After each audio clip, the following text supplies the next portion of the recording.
Hello everyone, very good evening. How are you? I hope you are fine.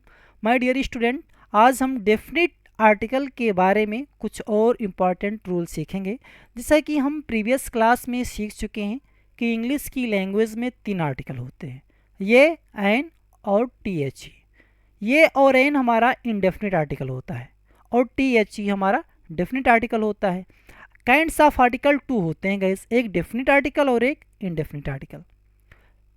Guys, article का use हम noun से पहले करते हैं। गाइज, यहाँ पे लिखा हुआ है कि article the is used before the following. निम्नलिखित से पहले आर्टिकल द का प्रयोग किया जाता है। रूल नंबर फर्स्ट है name of the post of the person. व्यक्ति के पद के नाम से पहले आर्टिकल द का प्रयोग किया जाएगा। For example, the chairman, the prime minister, the president, the chief minister, etcetera आदि। ये सारे क्या हैं? एक व्यक्ति के पद के नाम हैं, इसलिए इनके पहले डेफिनिट आर्टिकल द का प्रयोग किया गया है। रूल नंबर सेकेंड है गाइज, न्यूज़पेपर, समाचार पत्रों, मैगजीन्स, इनके पहले भी डेफिनिट आर्टिकल का प्रयोग किया जाता है। For example, the Hindustan times, the Hindu, the Indian express, etcetera. ये क्या है? न्यूज़पेपर है, इसलिए इनके पहले डेफिनेट आर्टिकल का प्रयोग किया गया है। गाइस, रूल नंबर थर्ड है वर्ड्स एक्सप्रेसिंग नेशनैलिटी। राष्ट्रीयता को दिखाने के लिए डेफिनेट आर्टिकल का प्रयोग किया जाता है। For example, the English,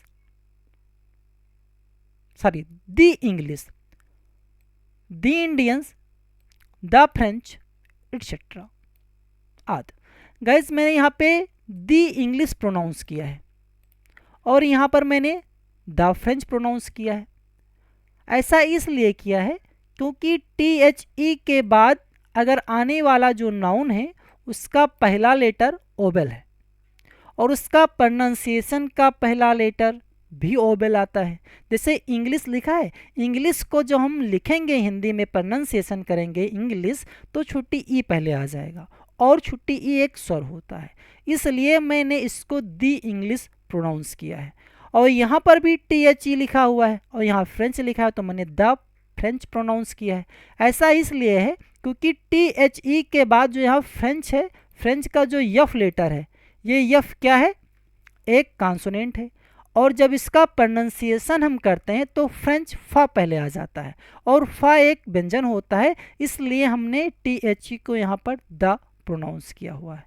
I hope guys आपको ये रूल समझ में आ गया होगा। इसका मतलब होता है दी इंग्लिश मतलब वो इंग्लिश वाले हैं, दी इंडियंस मतलब वो भारतीय हैं, द फ्रेंच मतलब वो फ्रेंच के हैं। रूल नंबर 4 है गाइज, इन्वेंशन, आविष्कार। लिखा हुआ है for example, who invented the computer. Computer की खोज कौन किया था? लिखा हुआ है यहाँ पे कंप्यूटर। कंप्यूटर क्या है? एक डेफिनिट नाउन है, इसलिए इसके पहले डेफिनिट आर्टिकल द का प्रयोग किया गया है। अब यहाँ जहाँ कंप्यूटर है यहाँ पे आप कुछ भी कर सकते हो, टीवी कर दो, बाइसिकल कर दो, कंप्यूटर है ही, कई सारे नेम जो भी आप करना चाहें। अगर इन्वेंशन की बात आएगी तो इन्वेंशन के बाद जो नाउन आएगा उस नाउन के पहले मुझे डेफिनिट आर्टिकल द का प्रयोग करना होगा। गाइज, रूल नंबर 5 है म्यूजिकल इंस्ट्रूमेंट, संगीत यंत्र जो होते हैं उनके पहले भी डेफिनिट आर्टिकल प्रयोग किया जाता है। For example, the tabla, the violin, the trumpet, the mouth organ, etcetera. ये क्या है? सारे वाद्य यंत्र हैं, म्यूजिकल इंस्ट्रूमेंट है, संगीत यंत्र हैं। तो जितने भी संगीत, यहाँ पर आप द तबला है, द सितार कर सकते हैं, द ड्रम कर सकते हैं, ये सारे क्या है? म्यूजिकल इंस्ट्रूमेंट के नेम हैं। तो जितने भी म्यूजिकल इंस्ट्रूमेंट नेम होंगे आप उनके पहले हमेशा डेफिनिट आर्टिकल द का प्रयोग करेंगे। रूल नंबर 6 है guys, many importance buildings and institutions. कई महत्वपूर्ण बिल्डिंग और संस्था होती हैं, उनके पहले डेफिनिट आर्टिकल का प्रयोग करना होता है। For example, the royal palace, the white house, the gateway of India etcetera. ये सारे क्या हैं, फेमस बिल्डिंग हैं, इसलिए इनके पहले डेफिनेट आर्टिकल प्रयोग किया गया है। गाइस रूल नंबर 7 है, articles are not used in before the names of days and months.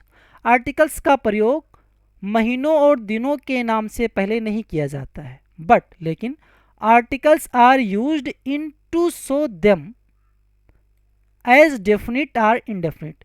वे निश्चिंत है या अनिश्चित हैं, इनको शो करने के लिए हम आर्टिकल्स का यूज करते हैं।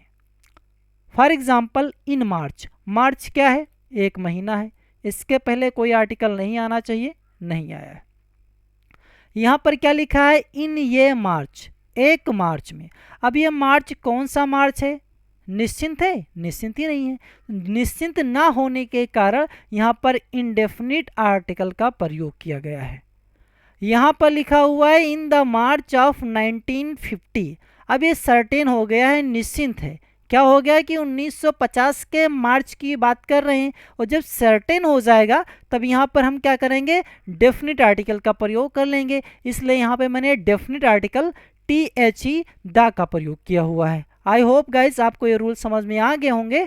अगर आपको डेफिनिट आर्टिकल के बारे में कोई और डाउट है या जितना भी मैंने आपको सिखाया है इसमें कोई डाउट है तो आप प्लीज़ कमेंट बॉक्स में कमेंट कीजिए, मैं आपके डाउट को निश्चिंत ही आपसे डिस्कस करूंगा नेक्स्ट वीडियो में। गाइज अगर आपको हमारा कंटेंट अच्छा लगा हो, पढ़ाने का तरीका, सिखाने का तरीका अच्छा लगा हो, तो प्लीज़ आप हमारे चैनल को लाइक, शेयर एंड सब्सक्राइब जरूर कीजिए। Thank you for watching my video.